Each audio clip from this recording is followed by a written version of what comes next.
can I tell you about the moment that divides my life into before and after? It's such a small thing. An ordinary exchange on an ordinary day, 5 words spoken casually, without emphasis. But those 5 words have become the invisible line across which I can never step back. My name is Emily, I'm 34, and this story begins on an autumn morning in Connecticut, with rain tapping against the kitchen windows and the scent of coffee filling the warm air of my childhood home. Dad was sitting at the breakfast table, newspaper spread before him the way it had been every morning of my life. He still preferred print to digital, claiming that real news comes with ink on your fingers. The familiar rustling of pages as he turned them was the soundtrack of countless mornings, a small, domestic sound I never thought to treasure until it was gone. I was visiting for the weekend, a rare trip home from my life in Chicago where I'd built a career, a social circle, and an existence separate from the small town where I'd grown up. These visits had become increasingly infrequent as my job demanded more of my time, and my father's stubborn refusal to travel meant the burden of maintaining our connection fell entirely on me. That morning, I was rushing. My flight was scheduled for early afternoon, and I'd received an email about an urgent work situation that needed my attention before I boarded. Breakfast had become a distracted affair of typing one-handed on my laptop while occasionally remembering to take a bite of toast. Dad watched me over the top of his reading glasses, his blue eyes identical to my own crinkling slightly at the corners. "The world won't end if you put that thing away for 5 minutes," he observed mildly, folding his newspaper with deliberate precision. I glanced up, already formulating an excuse. "Sorry, Dad. Work emergency. You know how it is." He smiled, a small, patient expression I'd seen countless times throughout my childhood, when teaching me to ride a bike, when helping with difficult homework, when waiting for me to find the right words to explain teenage heartbreaks. I do know, but I also know emergencies have a way of multiplying when we give them too much importance. Something in his tone made me pause my typing, looking at him properly for the first time that morning. He seemed more tired than I'd noticed the previous evening, the lines around his mouth deeper, his shoulders slightly stooped beneath his familiar flannel shirt. "Everything okay?" I asked, belatedly, recognizing that he might have his own concerns that mattered more than whatever corporate fire I was trying to extinguish remotely. He nodded, taking a slow sip of his coffee black, no sugar, the way he'd always drunk it. "Just thinking about some things I've been meaning to discuss with you. About the house, about what happens when my phone rang," the shrill tone slicing through the quiet kitchen. I glanced at the screen, my boss, the call I'd been waiting for. "Sorry, Dad, I have to take this," I said, already standing and moving toward the living room for better reception. "2 minutes, I promise." He waved a hand dismissively. "Go on, work calls." The call stretched from 2 minutes to 15 as my boss detailed the situation and what he needed from me before my flight. By the time I returned to the kitchen, Dad had cleared the breakfast dishes and was standing by the sink, gazing out at the rain-drenched garden. "Sorry about that," I said, checking the time on my phone. "What were you saying? Something about the house?" He turned, and for a moment, just a moment, I saw something in his expression that I couldn't quite name. Resignation, perhaps, or disappointment. But it passed so quickly I convinced myself I'd imagined it. "Nothing that can't wait," he said, drying his hands on the dish towel that hung from the oven handle. "You should finish your work. I need to run to the hardware store before the rain gets worse. That gutter over the back door is loose again. Are you sure?" I asked, guilt mingling with relief. "I can drive you there after I wrap this up." I'm perfectly capable of driving myself to Miller's, he replied with a soft laugh. Been doing it since before you were born. I nodded, already mentally returning to the work problem. Okay, but be careful. The roads get slick after the first fall rain. Yes, Professor, he teased, using the nickname he'd given me when I was 7 and had developed a habit of lecturing him on facts I'd learned in school. I'll be right back to finish this conversation. Make yourself another cup of coffee. You look like you need it. Those were the words, the 5 ordinary words that have played on endless loop in my mind ever since. I'll be right back. He grabbed his keys from the hook by the door, slipped on the worn canvas jacket he'd had for as long as I could remember, and disappeared into the rain. The door closed behind him with a soft click. I returned to my laptop, losing myself in spreadsheets and email threads, only vaguely aware of the sound of his truck starting, tires crunching on the gravel driveway, then fading into the distance.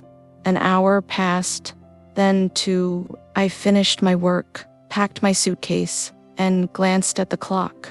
The drive to the airport would take at least 45 minutes, and Dad still wasn't back. I called his cell, no answer. Not unusual.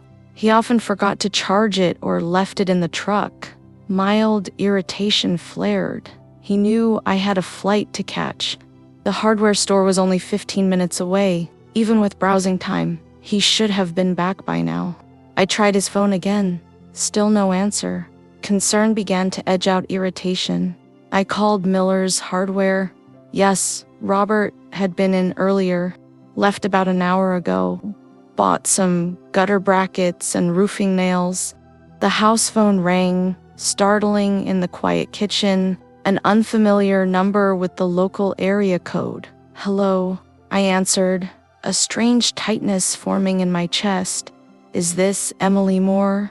A formal voice asked. Yes, this is she. This is Officer Daniels with the Eastbrook Police Department. I'm calling about Robert Moore. The world tilted sideways. What followed exists in my memory as fragments, disjointed pieces that won't form a complete picture no matter how I try to arrange them. The officer's careful voice explaining about wet roads, a sharp curve, a truck that didn't make the turn, the rain still tapping against the kitchen windows, oblivious to how the world inside had shattered. The coffee in my abandoned mug, growing cold, a thin skin forming on its surface. The clock on the wall ticking steadily toward a flight I would never board, and underneath it all, those 5 words echoing with terrible finality, I'll be right back. But he wasn't coming back. Not to finish our conversation, not to fix the gutter, not ever the conversation he wanted to have about the house. About what happens when remained suspended, unfinished. Words left hanging in the air of a kitchen that suddenly felt too empty, too quiet, too still. I never learned what he wanted to tell me, what preparations he was trying to make, what wisdom or wishes or worries he wanted to share. All I know is that his last words to me were a promise he couldn't keep through no fault of his own. And my last words to him, be careful, were an insufficient substitute for everything I should have said instead, like I love you, like I'm proud to be your daughter, like let's talk now, work can wait. Instead, I let him walk into the rain with a conversation left unfinished, not knowing it would remain that way forever. 3 years have passed since that rainy morning in Connecticut. 1,095 days of living with the weight of words unspoken, questions unasked, answers never given. The house, my house, now remains largely unchanged. Dad's reading glasses still rest on the end table beside his favorite armchair. His jacket still hangs on the hook by the door. His coffee mug faded blue with "World's Best Dad" emblazoned in childish letters. A Father's Day gift from when I was 9 remains in the cabinet, untouched since the last time he washed and dried it. I moved back to Connecticut 6 months after he left. The corporate job in Chicago, once so important that it couldn't wait even 15 minutes for a conversation with my father, now seems insignificant in the grand calculus of what matters. I work remotely as a consultant on my own schedule, with plenty of time for the things I once considered secondary: community, connection, continuity. Every morning, I sit at the same kitchen table, drinking coffee from my own mug, never his, and imagine how that final conversation might have concluded. What did he want to tell me about the house? About what happens when he got older, when he couldn't manage alone, when he was gone? I've searched for clues in his desk drawers, his filing cabinets, the notes he scribbled in the margins of books. There are practical matters documented, of course, a will, insurance policies, bank accounts, all meticulously organized. Dad was nothing if not prepared. But these papers tell me nothing about what was on his mind that morning, what thoughts he wanted to share beyond the practical, what wisdom he hoped would guide me after he could no longer offer advice in person. Sometimes, in the liminal space between waking and sleep, I think I hear his voice, the specific timbre and cadence that belonged only to him. In those moments, I strain to listen, hoping that somehow, across whatever divide separates us, he might finish what he started to say.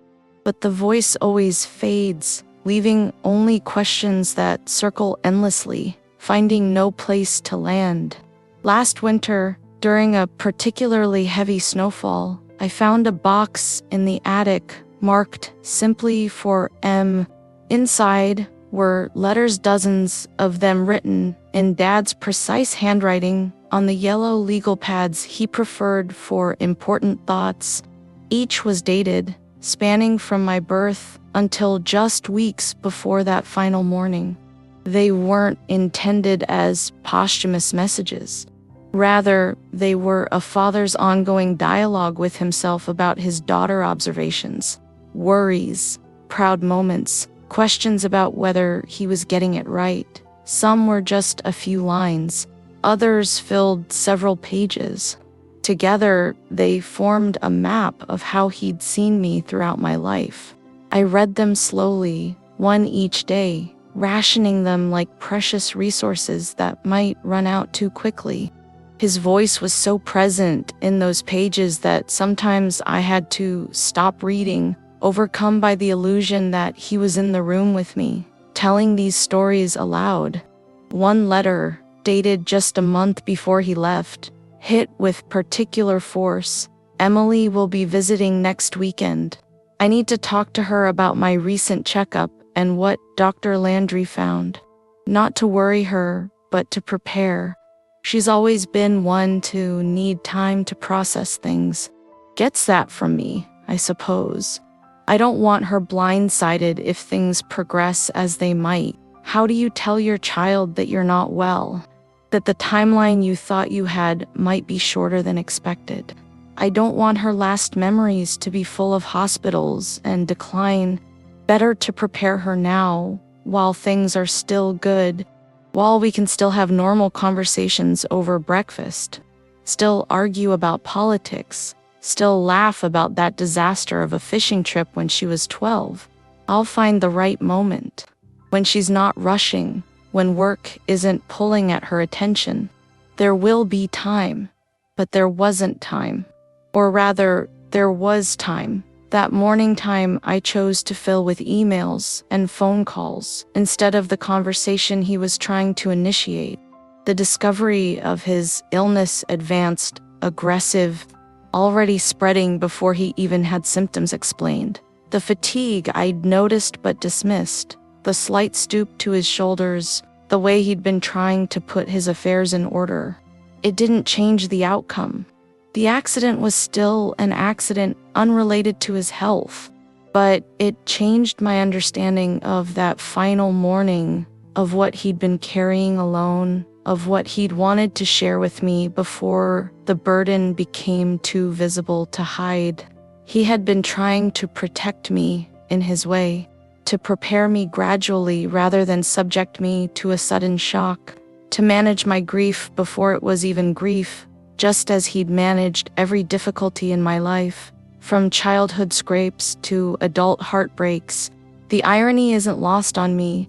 His careful plan to soften a blow was rendered moot by a different blow entirely, one neither of us saw coming. And I, who might have had time to adjust, to provide comfort, to say a proper goodbye, was left instead with an abrupt silence and a conversation perpetually paused. 6 months ago, I found myself sitting at the kitchen table at exactly the same time of day as our last exchange. The same rain tapped against the windows. The same scent of coffee filled the air. For a moment, the symmetry was so perfect that time seemed to fold in on itself, offering an impossible second chance. In that strange, suspended moment, I spoke aloud to the empty kitchen. "I'm ready to finish our conversation now, Dad. I'm listening, really listening." Of course, there was no response, no ghostly manifestation, no mysterious sign, no dramatic revelation. Just the steady tapping of rain against glass and the soft tick of the clock on the wall. But saying the words aloud shifted something inside me. The tight knot of regret that had lived beneath my ribs for 3 years didn't exactly loosen, but it changed shape somehow, became something I could carry differently. That evening, I began writing letters of my own, not to replace the conversation we never finished, but to continue it in the only way available to me. One-sided, yes, but genuine in its attempt to bridge the unbridgeable. "Dear Dad, today I'm starting what I should have finished 3 years ago. You tried to talk to me that morning about the house, about what happens when I was too busy, too distracted, too certain there would be time later. There's never been a mistake I regret more deeply. I found your letters in the attic. I found the medical reports you'd tucked away in your desk. I understand now what you were trying to tell me over breakfast while I was typing emails that I can't even remember the content of now. I'm sorry I didn't listen. I'm sorry I made you carry that burden alone for as long as you did. I'm sorry our last conversation was interrupted by my misplaced priorities. If we could go back to that morning, I'd put my laptop away when you first suggested it. I'd look you in the eye, give you my full attention, and say, 'Tell me everything, Dad. I'm here. I'm listening. Work can wait, but we can't go back.' So instead, I'm going forward, carrying you with me, continuing our dialogue, even if I can only hear one side of it clearly.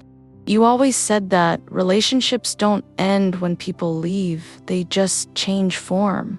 I'm trying to believe that's true of conversations too, that somehow, somewhere, you've finished telling me what you needed to say, and I'm slowly catching up to understanding it. The house is still standing, still full of your presence. I've fixed the gutter over the back door, turns out. Those YouTube tutorials you always mocked are actually pretty helpful. I think you'd be impressed, or at least you'd pretend to be, while quietly checking my work when I wasn't looking.